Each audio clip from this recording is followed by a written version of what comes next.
The Director of Public Prosecutions, the President of LSK, the Commissioner General, Kenya Revenue Authority, our brother and friend, the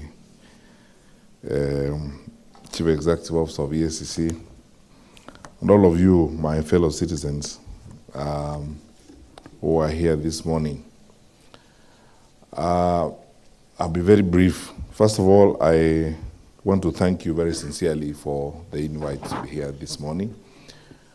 And DPP, because the executive branch is always held with a measure of suspicion by the other independent officers, as displayed here this morning by the President of the LSK, I think I need to start by stating the facts as they are. I am here as the foremost collaborator of the office of the DPP. The DPP does not work for me and does not work for the executive branch. We have no intentions because we don't have any powers to direct the DPP. We respect the independent officers in this country. We've never tried or even attempted at all times to encroach the DPP's office, the EACC, and other independent officers. IPOA is a critical role player in the work we do. Sometimes we have active moments of fellowship with IPOA, especially when it comes to matters of dealing with police officers. But we have found a way of coexisting, and we are moving forward very well. We love and respect the judiciary, and actually we do more to support the judiciary in silent ways in the background to ensure that the judiciary succeeds in its work, and we respect the independence of our independent institutions. But let me say this, my friends, and this is something I speak deeply from the bottom of my heart, because a lot of people in the room, when you look across the room, a lot of people are leading our offices, independent offices these days, are people who are relatively young, comparatively, to what used to happen in the past. We will not help our country and we will not move forward if we don't adopt the spirit of changing our attitude. Everything else begins with attitudinal change. When we change our attitudes towards one another, we do very well. We are standing here today at DPP, and I want to thank you very sincerely. A lot of people do not know your personal effort, you and Dorcas, to secure this institution. In fact, the President yielded more to your passion and Dorcas to ensure that the DPP's office has an institution where they can build a training institution. And when it came to us, because this institution used to belong to the police, I have no problem fighting resistance to change. And I fought resistance to change in my own ministry and department, and we very easily seeded this. And my first promise to you, DPP, is that together with my colleague, the Minister for Finance, I want to mobilize colleagues in the executive branch to see how best we can get you more resources so that you develop this institution even further.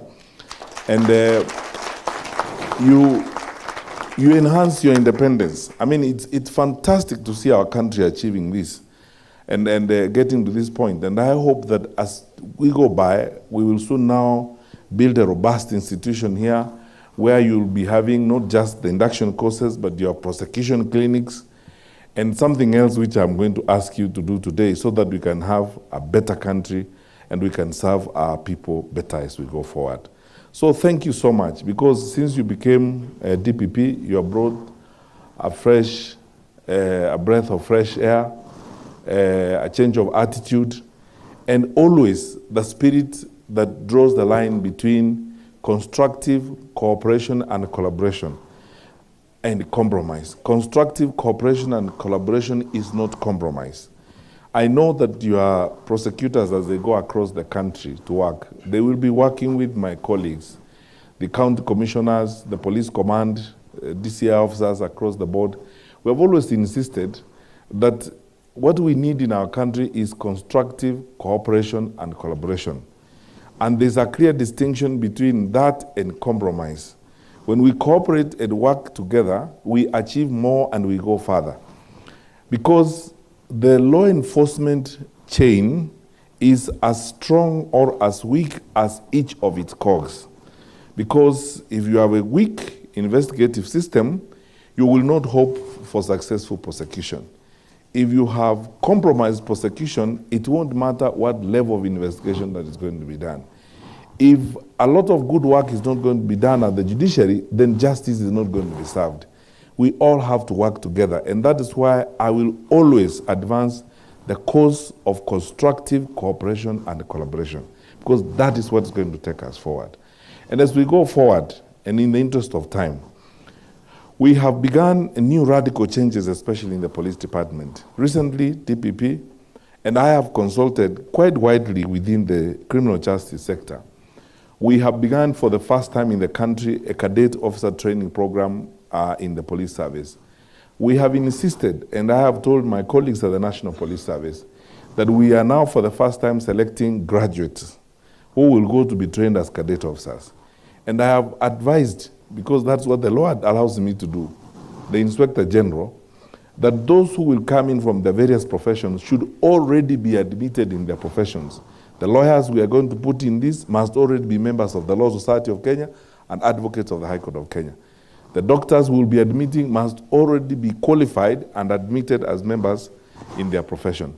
So that we begin now training a team of very strong professionals who will measure up to the demands of the criminal justice system, so that we don't get this response that we get all the time. Former Chief Justice David Maraga once told us, and he actually said this several times in public, that if you don't do your investigations properly, you don't prepare your files properly, you don't walk to court and hope that we are just there to give you orders.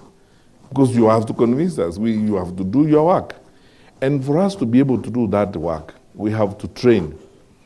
What we are doing here today, and what you have done, TPP, in ensuring that now you are training and inducting prosecutors effectively, answers to one edict we know of success in professional enterprise. Nothing replaces preparation and training, nothing. You cannot just hope that you'll walk around and, bandy around titles and office and hope that you will succeed.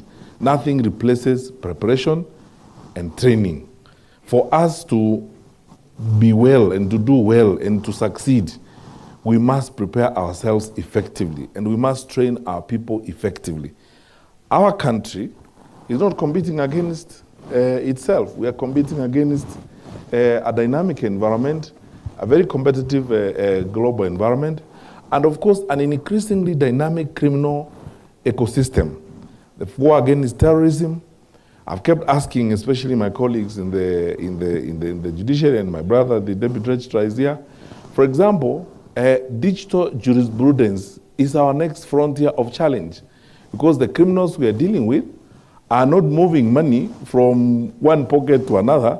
They are moving money across continents, and they're moving proceeds of crime, and they're laundering money across everything, whether it's Bitcoin, what have you. It's a very complex terrain. We cannot hope that we will just lie around here and be able to assist my good friend, the Commissioner General of KRA, in detecting tax evasion if all we are trying to do is figure out paperwork around and who has been doing what. The terrain we are moving to is complex, and it's going to be much more challenging. It requires that we prepare even better and we do even more to equip ourselves. So here is my ask before I complete my remarks. DPP, I want to request you, and then I'm going to convene a meeting, collaboration, because, I can't even direct you or I can't even require you. I respect the independence of your office. So I will just simply ask, on the basis of collaboration, that going into the future, and I will ask the Inspector General of Police, that we now begin to develop the law enforcement competencies through very effective training. The resources that we have put together as the executive branch in the Crime Research Center, in the government chemist, in the forensic laboratory at the DCI, these are a lot of resources. But let me also be frank, and my colleagues from the police, I am not besmirching you. My brother, the capacities we need are not there. Because you see, we cannot hope that the constables we trained in Kiganjo are the ones who are going to deal with those complex things that you are talking about so that they can actually help DPP to prove a rape case. Let's be sincere with one another. And this is why I've been fighting this thing of saying, let us even look at the cutoff point of the people we are admitting. Surely, if we tell you, and I'm not, allow me, I'm not being arrogant, but let me say this. If we are admitting you with a D plus, then now we are telling you, you are now supposed to go into the complex science of analyzing blood and getting a case and preparing a document that the DPP is going to use in court to prove a murder.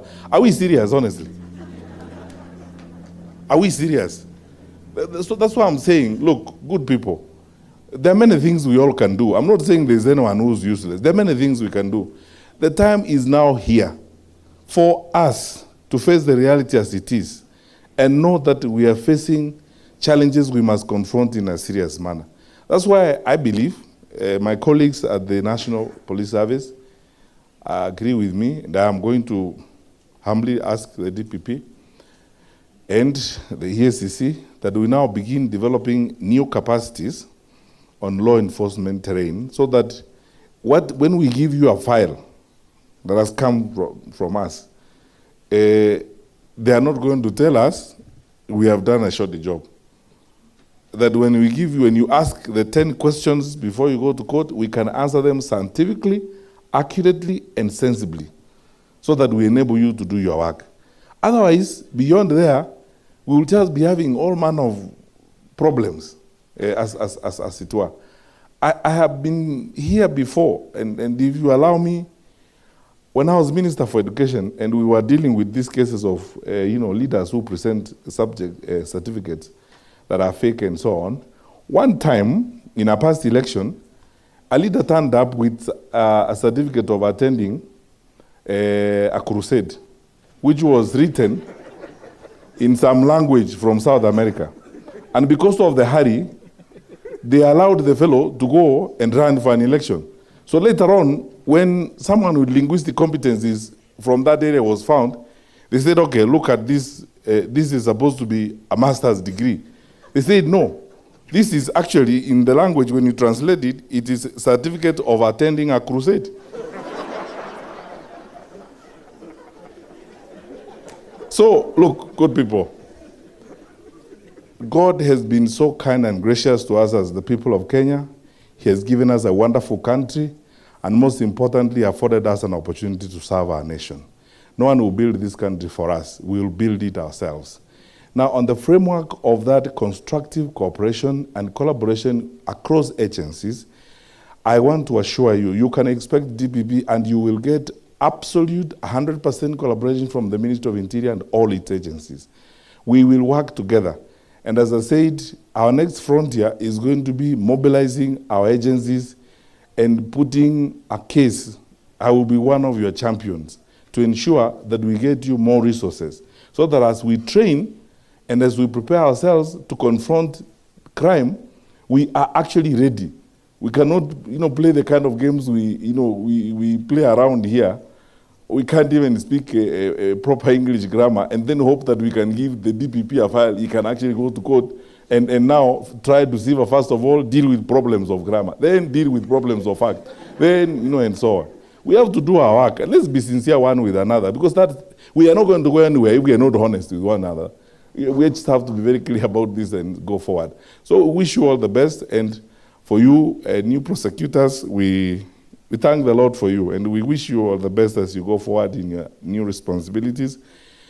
And wherever you will serve in this country, you can expect and will get full cooperation from the agencies in my ministry, because the way forward is constructive cooperation and collaboration across institutions to build synergies that will give us the results we desire, to coalesce our energies so that we can fight crime, because the effects of crime do not choose class, category, institutions, or agencies.